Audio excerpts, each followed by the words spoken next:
Most people have a closet full of clothes that they never wear. Say you own 100 total pieces of clothing, you might actually wear 20 of them on a regular basis. Chances are you have a few things that you haven't worn in years. And this sucks because you think you have a lot of options, but in reality, you don't. Why do we hold on to this stuff? And how do you know when you should keep something or when it's time to let it go? In this video, I'm going to teach you the simple process that I use to cleanse and refresh my wardrobe at least once a year.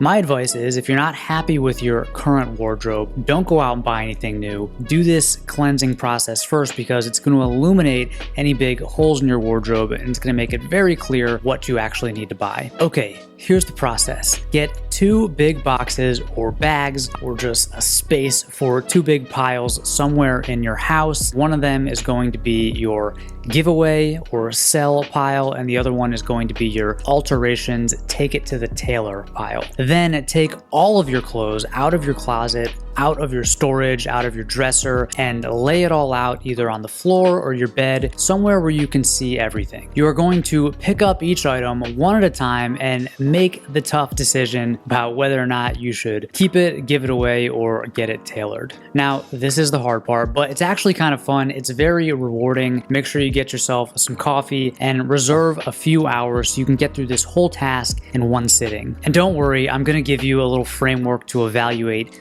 each item. So as you hold each item, the first question to ask is, have you worn this in the past year? If not, why not? If the real answer here is that you just don't like it, you need to let it go. So put it in the giveaway or sell pile. If you haven't worn it because it doesn't fit well, that's a different story. And this is often the case. Maybe you really like a shirt, but the sleeves are too long. So in that case, you want to put it in the take it to the tailor pile. Sometimes a simple and affordable alteration can turn something into something that you never wear, that you even feel guilty for owning, into a wardrobe staple. Now, if it fit well and you still wouldn't wear it, be honest here, you need to just let it go. Okay, so back to that first question. If you have worn it in the past year, when you wear it, do you like it? Do you feel good wearing it? And if the answer is no, put it in the giveaway pile. If the answer is yes, ask yourself, does it fit well? And if the answer is yes, keep it. Just put it back in the closet or in your drawer. Now, if the answer is no, you can still get it tailored. So even if it's something you like wearing,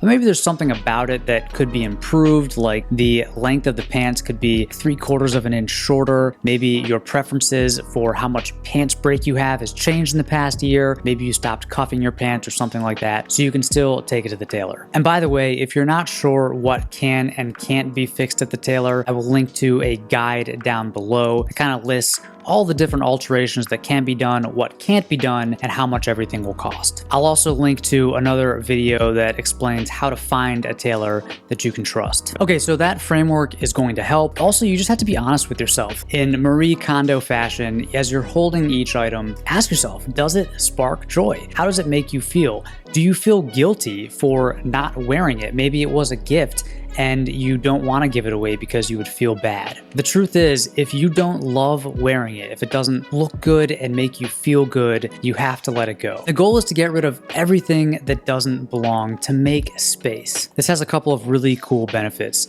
First of all, it gets rid of all of the false options in your closet. Your newly cleansed wardrobe might look a little sparse, but this is actually a good thing because everything in your closet now, everything in your drawer is a real option. You actually can pull it out and wear it versus before you have a very full closet that looks full, but really you're only wearing 20% of it. And the second major benefit of this is after this cleanse, you're going to have some very obvious gaps in your wardrobe. You might realize that you're missing some key staples, like maybe you don't actually have a pair of dark wash denim that fits perfectly and makes you feel like $1 million.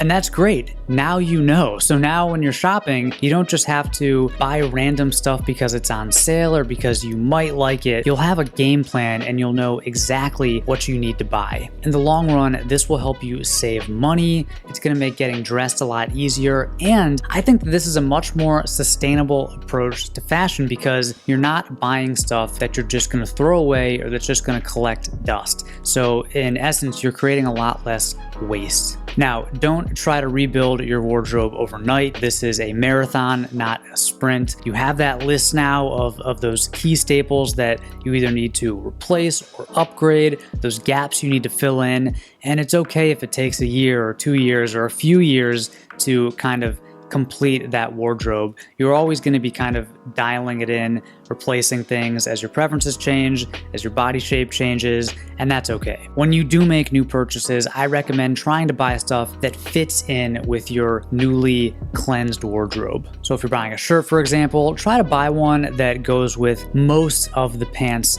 in your closet. So try to avoid those one-off kind of orphaned items that only work with like 1 or 2 outfits. And if you want more help building a kind of minimal wardrobe, I will link to my minimal collections guides down below in the description. All right, so I know this can feel like a big task, but I promise it's very rewarding. Like I said, I do it at least once a year, but usually twice during the seasonal changes when I'm getting my summer wardrobe ready and putting those winter clothes away into storage. That's a perfect time to do this cleanse. If you have any questions about this process, let me know down in the comments section. Thank you as always for watching, and until next time, stay stylish.